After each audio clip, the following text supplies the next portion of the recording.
Abusia amanfo na ekyirem sɛ incoming first lady abusia Kennedy Agyapong ne ho kani a abusia amanfo ekyirem sɛ obetimi aba bɛyɛ first lady wotimi sɛ ebetimi ayɛ possible ɔde nsɛm bi aba betu di abusia nsɛm na no ɔdene wokyirem a amanfo ehu no wotimi sɛ ɔmo kyirem a wei ɛyɛ first speech a wotimi sɛ ɔmo ehu ɛyɛ honorable Kennedy ne ho kani no ɔmo tie nanum asɛm da.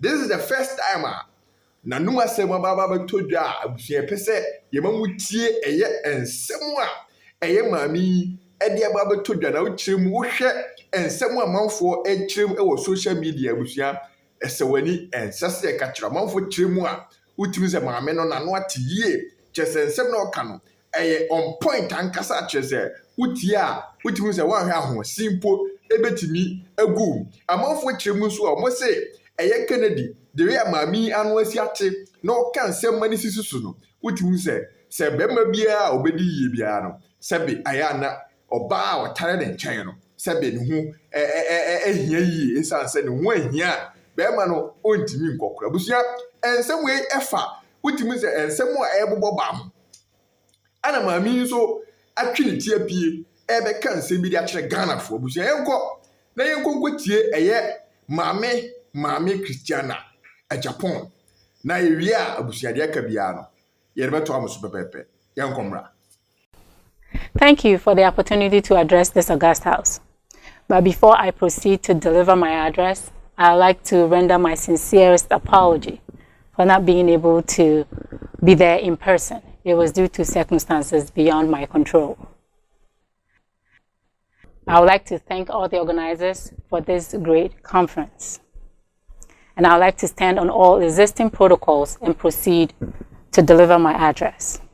Certainly, the contributions you all have made to advance the center-right political tradition in Ghana are immense, and you all should serve as inspiration to those of us coming up. The New Patriotic Party, NPP, is a progeny of the United Party, UP tradition, that has over the years represented courage and valor in the face of some of the authoritarian tendencies that our past leaders have exhibited. The men and women who laid the foundation on which we stand today did not just wear the badge of honor, but they also wore the badge with integrity. Indeed, the NPP and its members are descendants of great men and women who stood for truth, freedom, and justice with property-owning democracy as our creed. It is an undisputed fact that as a party, our forebears did not only play a significant role in the attainment of Ghana's independence, but also played a crucial role in the struggles leading up to the independence. Our great heroes like J.B. Dankwa, Obeche Bilamte, Edward Ekufuado, and William Oforiatta, amongst many, of whom time will not allow me to mention, played a pivotal role in birthing our country. Not only did these great individuals play a crucial role in the independence struggle, but they also sacrificed materially, physically, and spiritually to build this tradition that we proudly find ourselves in today. Even as we recall the enormous sacrifices made by these great sons of our tradition, we must not lose sight of the critical roles played by our foremothers as well. The feat and national fame that our great forebears achieved through their sacrifice and desire to build a new nation are what all culminated into the tradition, a product of which we are enjoying today.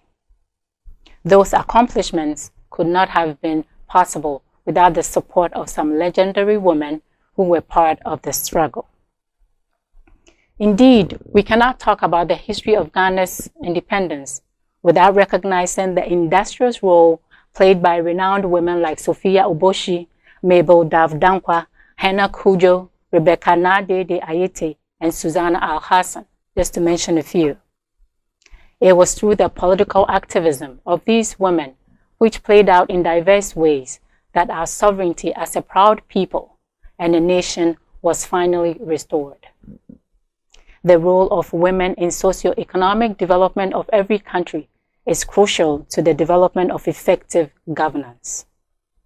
A former Indian Minister of Law and Justice famously said, and I quote, "I measure the progress of a community by the degree of progress which women have achieved." However, despite this reality, women's participation in post-independence Ghana has been low to our collective disappointment. The participation of women in Ghana's body politics at best can be described as tokenism or placation, as the barriers that inhibit women from releasing their full potential as political animals continue to persist. I have some statistics here I would like to share. In 2000, the members of parliament, there were 200 members of parliament. Out of this, only 25 were women.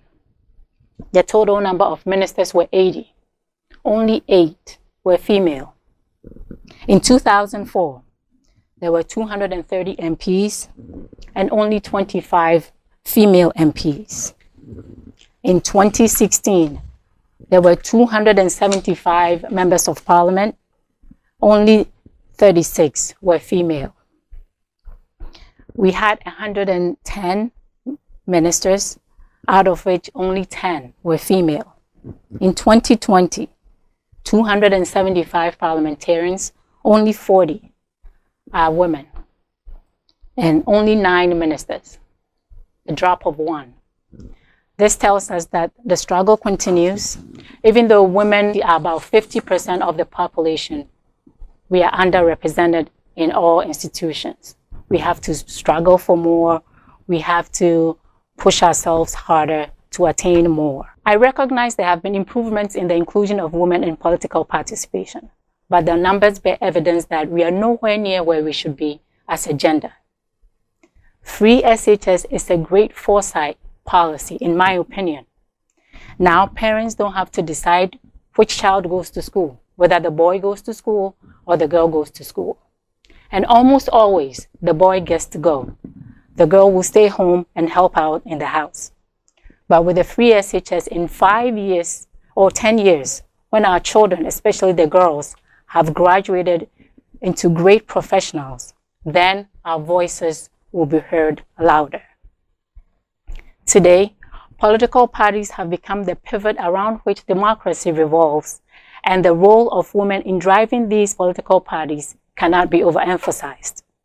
The MPP has been at the forefront of all major democratic reforms, and our women continue to play a significant role in this direction.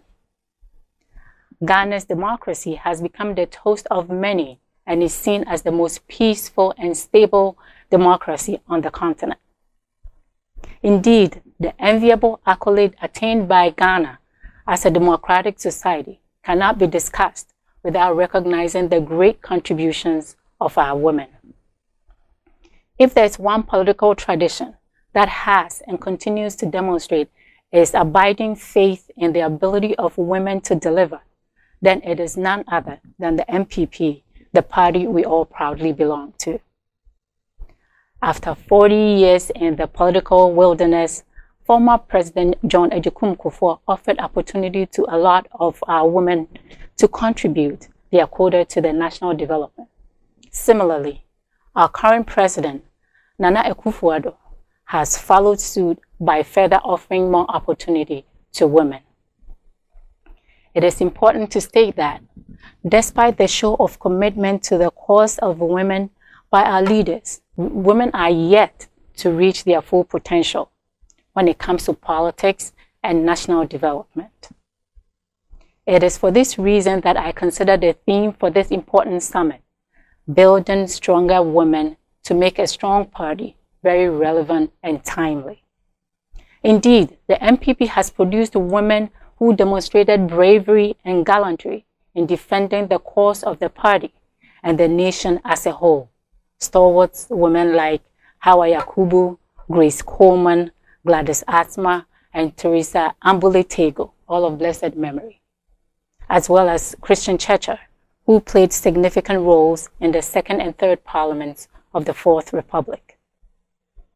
In contemporary times, the likes of our First Lady, Mrs. Rebecca Kufuor, the Second Lady, Hajia Mrs. Samira Bawumia, Mrs. Ursula Ekufo, Otiku Afisa Jaba, Mrs. Frida Prempe, Hajia Alima Mahama, just to mention a few, continue to blaze the trail for our women folk. The MPP has a large pool of talents, especially women, and we need to identify, adopt, and nurture more of our talented women, make them stronger to be at the forefront of the challenges we are facing now. We need to build and sharpen the capacity of the young ones and prepare them towards taking the baton of the party. Let us mentor as many women as we can and offer them the opportunities to deliver where applicable. A great singer once said, and I quote, "If a man takes a decision, he's strategic. If a woman does it, she's calculating. A man is allowed to react. A woman is only allowed to overreact." End quote. If you're given the opportunity, you must not only meet expectations, you must exceed them. We must always be mindful of the former mayor of Canadian city of Ottawa, Charlotte Whitton's observation that whatever a woman must do, she has to do is twice as well as a man to be considered half as good. To think about it, if a man scores 50, we have to score 100 to be considered 25% good. That's a tall task, but the good news is that we are more than able to meet this challenge, and we are more than capable to meet the challenge. It should not be lost on us that when we are persistent, they call us bossy. When we are deliberate and meticulous, they call us weak. These are the real challenges faced by women in leadership positions. And that is why we must salute our women who have succeeded in leadership. If you aspire to be in leadership, find one of these great women and ask her to be your mentor. Mentorship is golden. Always remember that your success is what will pave the way for more women to be given great opportunities. As such, we never want to create an opportunity for our detractors to easily point to bad situations and say, look, we shouldn't have given that opportunity to a woman in the first place. Let me end with this. A stronger women's wing in the party is a surety for the growth and sustenance of our tradition. If women's mobilization has never been in doubt, then a strong support-based mobilization to build a stronger party must be the duty of us women. But we cannot be on the outside looking in. We must seize the opportunity when it presents itself. And after we seize the opportunity and have it in our possession, we must make the most out of it. We must wow our detractors such that they will be left with no choice but to say, the women of MPP rock. Long live MPP USA wing, long live MPP, long live Ghana, and God bless our homeland Ghana. Thank you.